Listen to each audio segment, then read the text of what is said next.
এটা চালু। আচ্ছা, আমরা লগ ইন করার পরে ব্লিঙ্ক ওয়েবসাইটে লগ ইন করার পরে এরকম একটা উইন্ডো আসছে।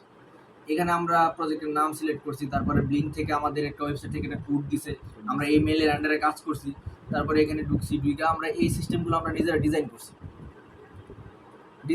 এগুলো কিন্তু ভার্চুয়াল ডিসপ্লে একটা বলা হয়, ভার্চুয়াল ডিসপ্লে। এগুলোর ব্যাকএন্ডে কিন্তু কোড আছে, ধরেন এটা B1 B2 B3 B4 B5 প্রোগ্রামে আমি সিলেক্ট করে দিচ্ছি এটা B1 সোলার ভোল্টেজ।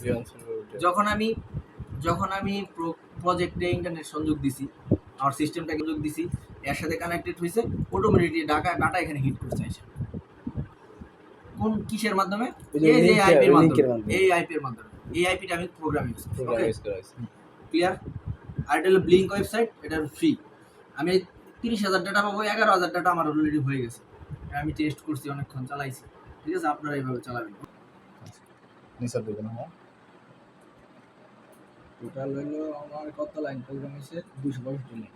265 লাইন। আচ্ছা, এটা তো এক একটার জন্য এক একটা।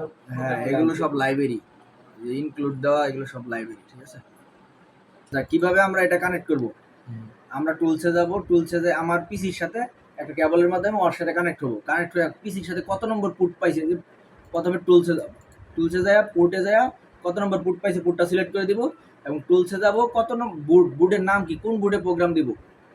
এই যে ESP32 অনেকগুলো বুট আছে, এই যে এটা হলো ESP32 বুট DOIT।